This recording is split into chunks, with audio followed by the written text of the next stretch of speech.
What is ESG? You may not have heard of it before, you may have heard of it but know nothing about it. We're going to cover how it fits within risk management.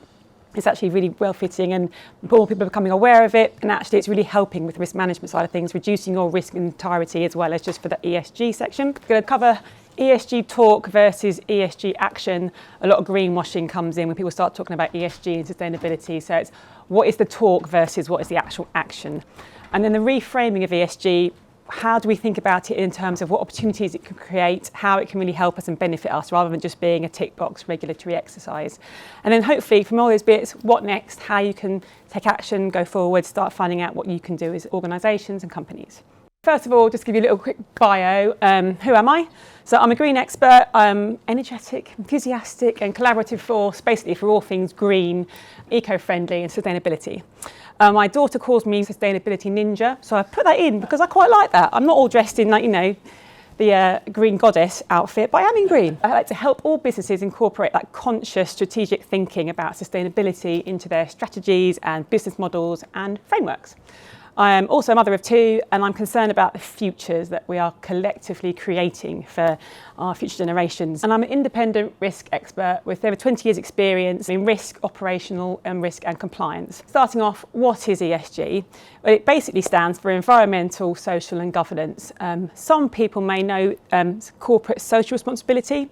CSR is more commonly known, and it is compatible with ESG, but it isn't really the same. ESG is a much broader topic. It covers all sorts of different things, whereas corporate social responsibility is quite niche. So ESG is a much better way of incorporating all the different various areas and bringing it together in one better digestible piece. ESG really is a set of standards in which you measure a business impact on the environment and the society, and transparency and accountability. Yeah, that's a kind of, in a nutshell what it does. So trying to break it down into what it is, there are three buckets. I like to call them risk buckets. You've probably heard of those expressions in risk. And the E, the S and the G. And if you think about the E, environmental, it's kind of the things that affect the planet pretty much. Biodiversity, carbon footprint, greenhouse gas emissions. Your climate risk is a quite key one for people coming in at the moment. But the E is all around our impact on the planet itself. The S is more people orientated. So you've got things like human rights and supply chain and well-being and social development and giving back. What does the company do? Like S is kind of like the more people orientated bit. And G kind of captures everything else. That how do you function as an organisation? What are the rules? How you audit places? So it kind of covers everything. It doesn't fit into those buckets, but there are things that fit across lots of buckets. So for example, data protection could fit in the G bucket with how you organise your business, but also you're protecting your clients' data, your employees' data. So some people like to put it in the S bucket. So there's no hard and fast way of how to slice and dice this. It literally is one size doesn't fit all. So we kind of go on to, okay, well, how do we even know what to put in those buckets? There's something called the United Nations Sustainable Development Goals that people may or may not have heard of, the SDGs. We have many acronyms coming up. I'm not going to cover them all, but there are an awful lot in this kind of area. And these are, the United Nations developed these 17 goals, and they include things like gender equality, clean water and sanitation, so affordable and clean energy, and climate action. That's just 4 of them, but there are lots of things in there. And the idea is that you align yourself with these goals. Not all of them, it's not achievable to do all of them at once, but picking 2, 3, 4 that you want to kind of use in your ESG strategies to become better at things. And you can kind of align that. You can sign up to the United Nations SDGs and actually have that on your website to say you've aligned yourself with and you've agreed to abide by as well. So it's quite a good kind of little sign to have on your website, or that you are actually trying to achieve these goals. There are many acronyms. TCFD, all of these are kind of financial institution kind of issues we're worried about at the moment, but they will start developing into more. So they're all about reporting and disclosing what you're currently doing, how you're abiding by the new regulations. But they are for large registered companies and financial institutions, and not for you guys yet, but they'll start to become more prominent as it beds down in the financial services world. I read somewhere that the SRD captures 1,300 companies at the moment out of the UK, but because they're the huge ones, but it will start filtering down as they move through. You can't do everything perfectly. No company can do ESG perfectly, but they'll pick the areas they want to be. They might want to give back to society more, or they might want to make sure that there's no modern slavery in any of the supply chains, or they might, whatever it is that they're going to be doing, they need to kind of pick an area and concentrate on that, and then have your ESG strategy and being thought about at all decision-making points along the way. Brings me on to the opportunities, because if we think about it in a different perspective, rather than saying, oh, it's just regulation we have to do, oh, it's just we have to save the planet, oh, it's just, and thinking about actually, if we take the opportunities that are there, we can be market leading in X, Y, and Z, which means that we'll be attracting good employees, we'll be attracting more clients, we'll be attracting more opportunities that are coming into us. Also, reputationally, it will go up, we'll reduce costs, we'll reduce risk. So the opportunities are already there if you start thinking about it in a much more open way, rather than just thinking it's regulation, I've got to do this to be able to be compliant with X, Y, and Z, or I have to do this because if I don't do this, my competitor's doing it and I don't really know, so I'm just going to copy what they're doing. It's thinking about it in a different way and how it can open up all sorts of opportunities, and then growth. And it's that sustainable growth rather than just making money quickly as possible. It's knowing that the sustainable growth is there. If you carve away in your industry of what you do best and what you do well, that growth will be there as people start taking your business seriously or your organisation seriously, and they're the ones they'll go to first. But also people are willing to pay and go, and the choices they make are starting to come when they realise that they're doing the better thing. And there's a massive push for ethical funds, and there's an awful lot of money going into green funds and ethical funds in the financial services industry. So the people are starting to make a choice. Where you bank with, for example, makes a huge impact on where your money is actually going, if it's going into fossil fuels or not. And people don't realise that just who they bank with can make a massive difference. So there's lots of different things that, ESG opens up growth and opens up opportunities if you look for it. One of the good things about ESG is if you get people to think about how much money they're going to save, they immediately get, oh, am I? And so it's kind of making people understand. And money also does talk. So if you can save money, then as well as being better, it does make people more interested. So coming on to how it fits within risk management, it's, well, as you all know, risk management isn't new, and there's many benefits and advantages of effectively managing risk for business. It helps you reduce your costs, it helps you really manage those businesses effectively, and having an ESG strategy is basically just a form of risk management. It's just an additional risk that you're having to think about. There's so many different things you can look at, and not considering it is a risk in itself. And lots of people are now starting to think about ESG risk as one of their principal risks. So alongside financial risk and operational risk and reputational risk, they're now thinking about ESG risk as a principal risk, as Paul mentioned earlier. And it means that it's not just one risk, we don't think about ESG, it's the principal risk underneath which sits all sorts of different risks that are related to your business and your business only, not everybody else's, but what actually impacts you in those E, S and G risk buckets. So they really are thinking about it as a principal risk. And because they've got a risk management framework, just adding another principal risk in and thinking in a different way. One of the things I champion is when you go into compliance, so you have to have someone at the top that's accountable and driving it at the top, because if they have no one at the top driving it, you're just falling on deaf ears. If you haven't got anyone in the room where the decisions are being made saying, but what about, have you thought about, what's the evidence this is actually been assessed from an ESG perspective, then you're just, nothing will change. You have to have someone at the top on the board or in the trustee, just really kind of asking those questions for everything. And there should be in all board reports. I try and get people to put on their board reports what the ESG appetite is for each of those things. So if it's a red, amber or green in a particular board paper, if it's red, well, why is it red? Well, actually, it goes against our strategy. So really, should we be here discussing this? Should we just throw it straight out? It's kind of getting that, it's kind of almost like second nature, asking the ESG question. We're moving on to ESG risk arise from those different factors, and it's just like any other risk. You think about, breaking it down to the E, S and G factors, identify what those risks might be to your business, assess those risks, mitigate, manage those risks exactly the same way as you would any other risk. It's just just another lens to look at it through, another principal risk. It's not complicated. And once you start thinking how it might affect your business, something that you might be worried about might be something that somebody else has not even thought about yet, and it actually doesn't matter to them. It's open to interpretation, and it is one size doesn't fit all. You have to remember this. And you might only have a few risks actually in that E bucket or in that S bucket, but might have loads in the G bucket. Or again, there's no right way or wrong way of doing it, as long as you're starting to think about it and starting to kind of drive it through into how you're thinking about things. But as managing of those ESG risks then equals immediately positive impact on the financial success and management of a business. There's been all these studies done now that the businesses that are starting to think about the ESG risks are actually improving their financial scores and they're improving the management of their business. So it really does help with that whole ethical side of things as well, and just good business management.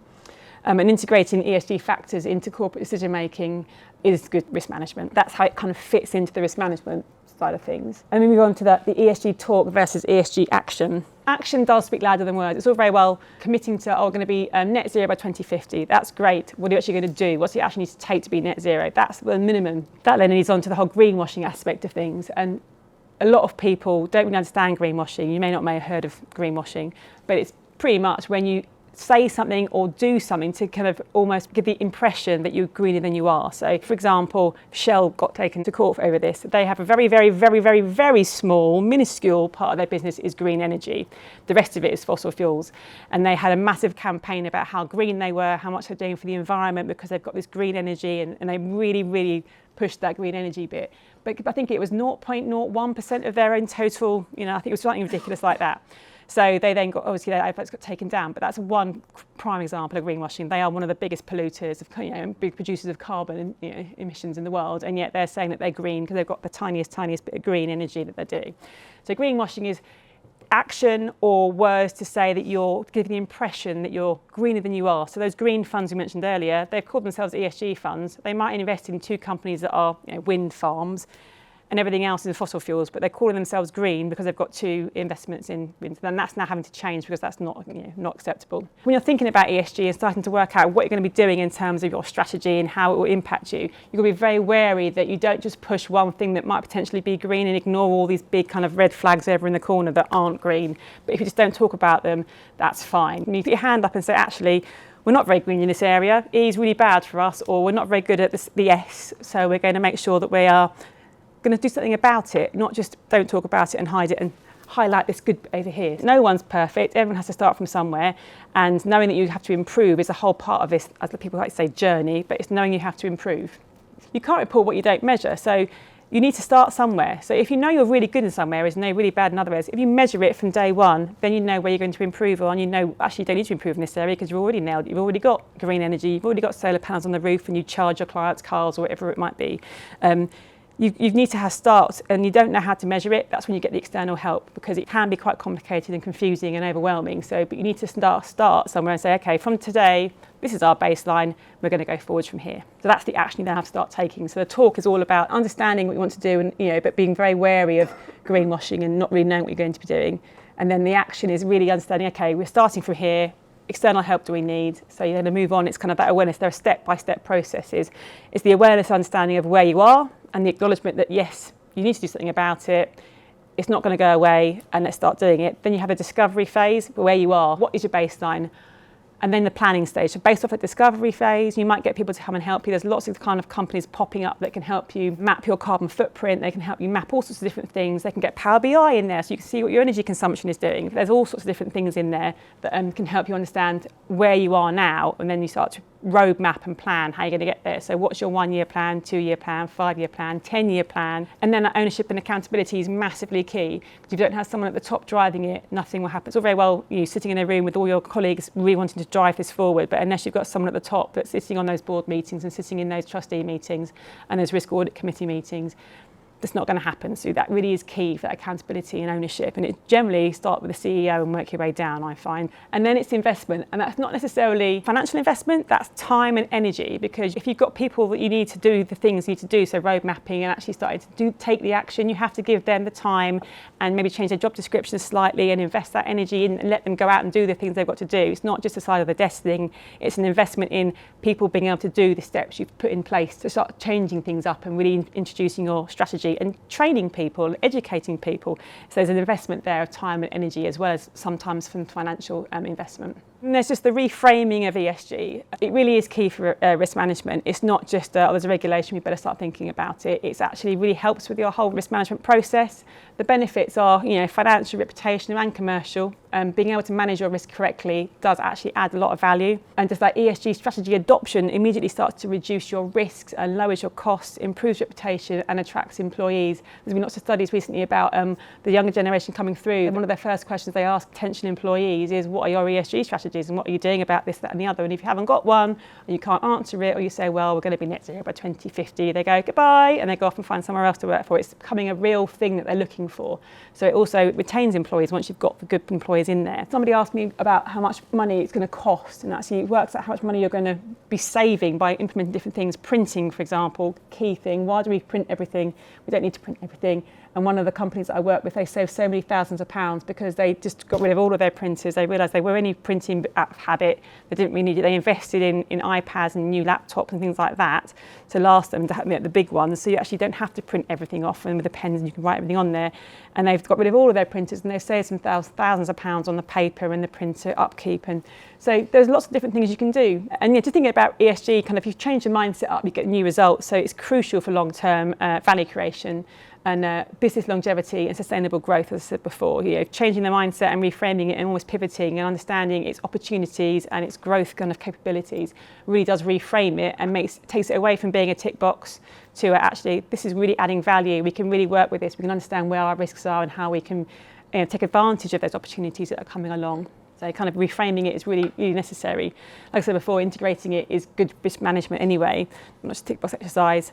And it can be positive and not overwhelming. Everyone gets overwhelmed when we start talking about ESG, or they start falling asleep, one of the two. But it's actually not as overwhelming as you think it's going to be. It's how you interpret it. It's not, you've got to do everything at once and it will be perfect. It's, okay, we're going to take 3 risks in the E, 3 risks in the S and 3 risks in the G, and we're going to concentrate on those first. How are we going to manage them, mitigate them, incorporate them? And then moving on to the next one. So it's really breaking it down into bite-sized pieces does mean that you kind of can become a positive experience, not an overwhelming one. And also knowing whether as a business or an organisation what you're actually concentrating on, because you shouldn't be concentrating on being perfect in all 3. You might actually really focus on the S side of things. You want to be a really good employer and offer really good benefits and make sure you're giving back and you've got a social foundation, all those different things. That could be the thing you're looking for. Or you want to be a really transparent company that wants to have board diversity, or whatever it is, your strategy should say what you're working towards, not we're going to be perfect at everything. It's what we're kind of aiming to do, and that gives you that advantage over other competitors because they may not choose the same thing as you. What next? Kind of hopefully a whistle-stop tour of what ESG is. If you acknowledge first, start taking away from this, actually we need to start thinking about ESG in terms of our risk management. What do we need to do? Well, we need to discover where we are now, what kind of risks should we be thinking about in terms of ESG, and then start kind of your measuring process, planning and commitment, and really getting that ownership and accountability in at the highest level. And then that's when you can start taking the action and really developing that strategy, understanding where the board wants to go, understanding you might have employees in your organisation that would love to get involved in all this, and they've got so much knowledge and they can really help. You haven't just got to hire a head of sustainability or a head of ESG. Actually, you've got a lot of people in your industries and organisations that really want to get involved and help, and there's so much information out there that if you give them the investment in their time and their energy, you can really kind of, without spending anything, really kind of tap into that source of knowledge. Just a bit of taking action. So kind of that's a whistle-stop tour really of ESG and risk management. I hope I haven't bombarded you too much.